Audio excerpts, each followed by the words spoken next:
Assalamualaikum warahmatullahi wabarakatuh. Malayaw umayong adlaw kaninyong tanan. Magandang araw sa inyo lahat. My warmest greetings to our overseas Filipino workers, our beloved OFWs. As the Christmas season unfolds, let us receive, share, and celebrate the profoundly extraordinary gift of love, forgiveness, and service God has blessed us through Jesus. Jesus was born to live among us and love us unconditionally.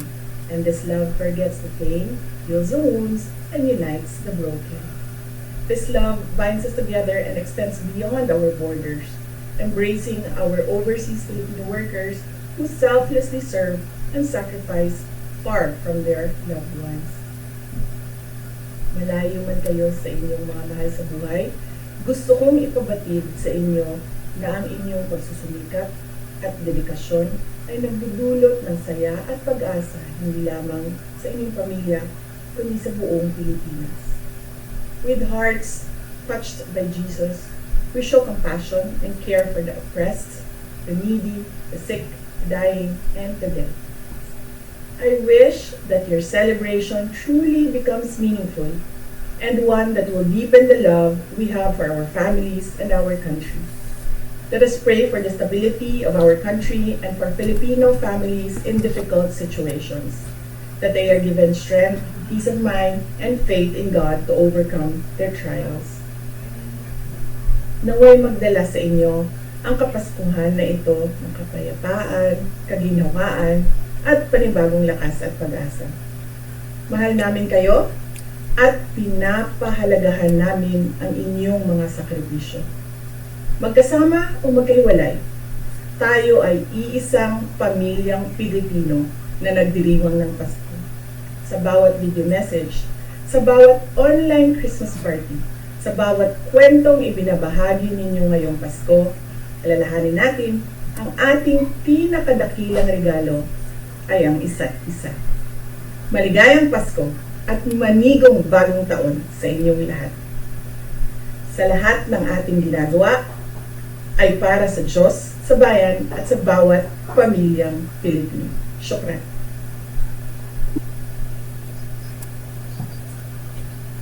Magandang gabi sa inyo lahat. Ngayong gabi kanan.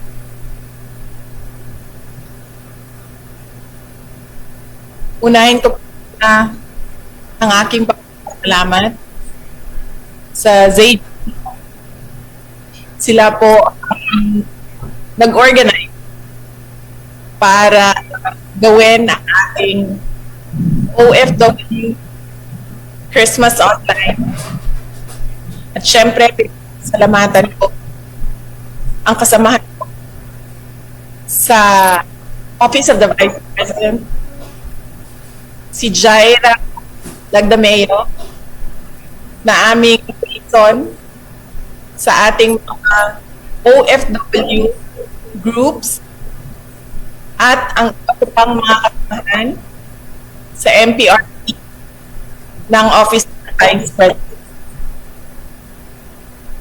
At sa inyong lahat, mga kababayan, mga beloved OFWs, saan man kayo sa mundo, nagpapasalamat ako sa oras ninyo. Your time is very precious. Lahat sa inyo busy. Nandyan kayo sa abroad dahil sa trabaho at dahil sa inyong pagmamahal sa inyong pamilya. Kaya napakahalaga ng oras ninyo, pero ibinigay ninyo ito ngayong gabi para sa akin at para tayo ay magkasama kahit konting oras lang para mag-greet natin ang isa't isa ng maligayang Pasko. Kami ay masaya na nakasama namin kayo ngayong gabi. At nagpapasalamat ako sa karamihan ng ating mga kababayan abroad sa pagpapakita ninyo ng suporta sa akin. Lagi kong sinasabi sa lahat ng napupuntahan ko ng mga programa. Unang-una ang aking pagpapasalamat personal sa inyong lahat, sa tulong ninyo, sa kampanya ninyo, sa suporta ninyo at sa boto ninyo para sa akin nung nakaraang halalan ng taong 2022. Alam nyo, unang-una ang dumating na absentee voting at yung mga boto na galing sa OFWs. At doon ko unang nakita ang landslide na boto ng aking mga kababayan at pagtitiwala. At doon unang nakita ng taong bayan ng Pilipinas kung gaano binigyan ng pagpapahalaga ng mga OFWs ang aking adhikain na tumakbo as Vice President at magtrabaho para sa ating bayan. Kaya nagpapasalamat ako sa inyong lahat sa boto ninyo. Pangalawa, personal pa rin ang aking pagpapasalamat. Marami sa inyo ang nakakita ng ating mga balita. Nakikita ninyo ang mga challenges na kinakaharap ng opisina ng pangalawang Pangulo. Pero nandyan pa rin ang inyong tiwala at suporta at nagpapasalamat kami sa patuloy ninyo na suporta sa aming opisina. And we commit to continue to give efficient, accessible, and responsive public service mula sa tanggapan ng pangalawang Pangulo kahit anuman ang challenge or challenges na dumating sa amin. At ang sunod na pagpapasalamat ko ay mula sa aming pamilya, ang pamilya Duterte. Napakalaki ng utang na loob namin sa inyong lahat, mga kababayan namin, sa pagkakataon at pagtitiwala na ibinibigay ninyo sa amin na makapaglingkod sa ating pamahalaan. At napakalaki ang tulong ng pagpapakita ng suporta ng OFW community sa ginagawa namin na trabaho. Maraming salamat sa inyong lahat. Alam nyo, lagi kong sinasabi yan kapag OFWs ang kausap ko o mga sundalo ang mga kausap ko na yan ang dalawa sa klase ng desisyon sa buhay na hindi ko kayang gawin dahil hindi ko kayang malayo sa aking mga anak, sa aking pamilya. Pero kayo, ginawa ninyo ang mahirap na desisyon na pumunta sa ibang bansa para magtrabaho. At gusto kong malaman ninyo na hindi man siguro na ipapakita yan ng inyong mga mahal sa buhay araw-araw kung gaano nila ma-appreciate ang paghihirap ninyo at sakripisyo ninyo dyan. Pero sigurado ako nandyan yan sa kanilang mga puso ang pagmamahal para sa inyo. Alam namin ang sakripisyo ninyo, nakakausap ko ang marami sa ating mga kababayan dyan noong ako ay umikot sa Southeast Asian nations, nagtitipid sa pagkain, walang tulog, merong iba, 2, 3 ang trabaho, yung iba nakikitara sa bahay ng ibang kababayan o yung iba 10 o 7 sa loob ng isang kwarto, nagtitipid ng pera para malaki ang maipadala sa kanilang mga pamilya dito sa Pilipinas.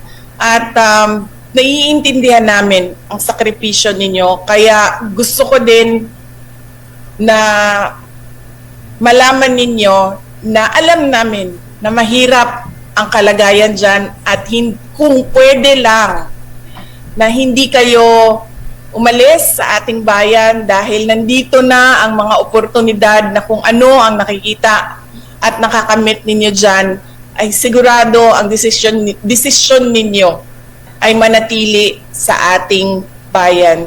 Kaya gusto kong i-reassure kayo lahat na merong pag-asa o merong hope. Dunay paglaom.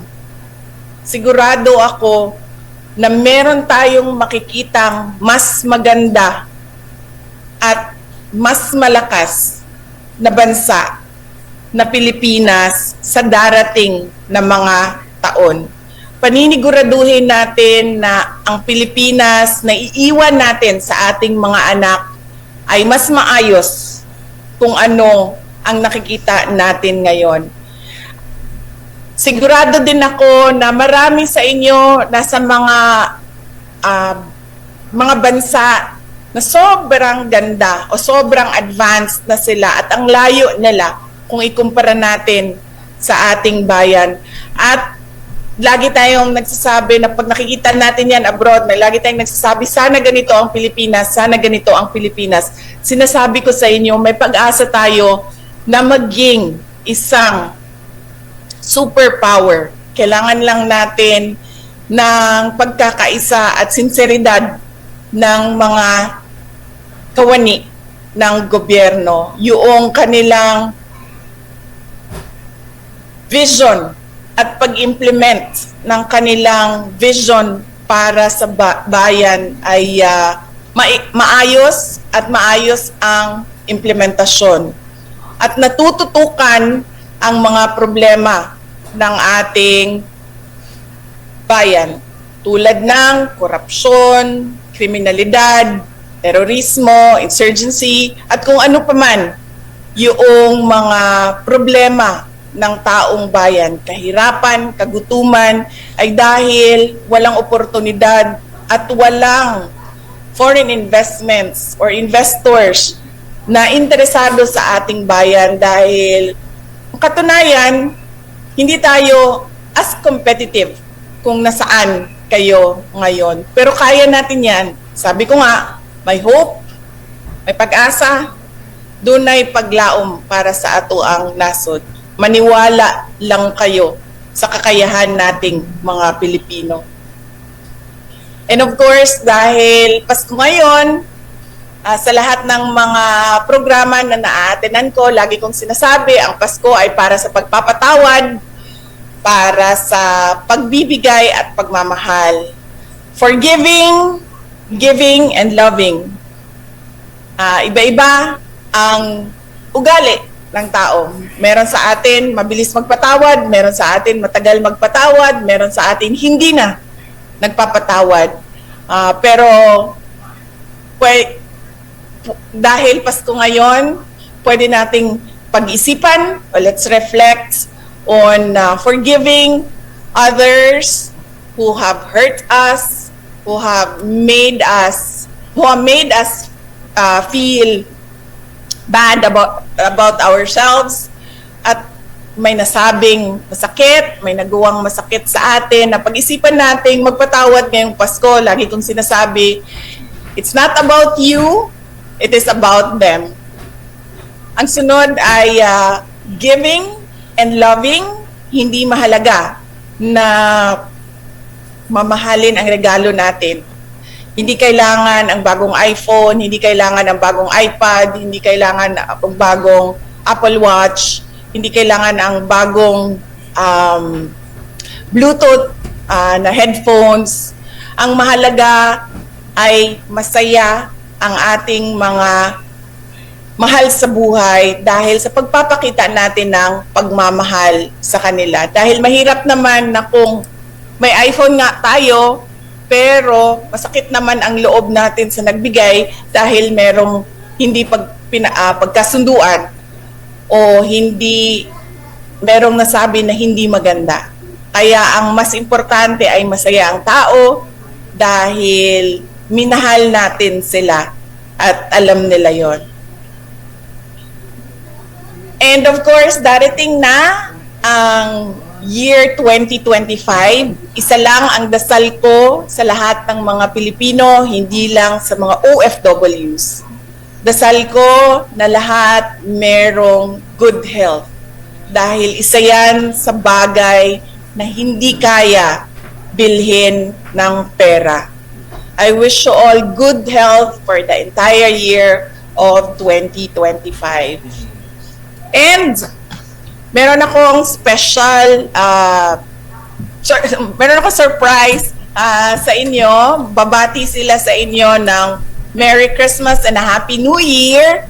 Hindi ito sila madalas nagpapakita, pero nag-promise silang dalawa sa akin na magpapakita sila ngayon sa inyo. Kasi sabi ko, mga kababayan natin ito na nasa abroad and they deserve a special surprise. So, bakit ikaw na lang mag-isa dyan? Nasaan na yung isa? O, mag-greet ka dito. Pasok ka na. Oo. Hello! Merry Christmas po sa inyong lahat. Happy New Year. Pan Scarpio po. Ingat lagi. Yan ang aking asawa and nawala yung aking isang anak, pumasok ata sa loob. Gusto nilang bumati sa inyo ng Merry Christmas and a Happy New Year mula po sa aming pamilya para po sa inyong lahat at sa inyong mga pamilya. Merry Christmas and a Happy New Year. Malipayong Pasko ug mabungahong bagong tuig kaninyong tanan.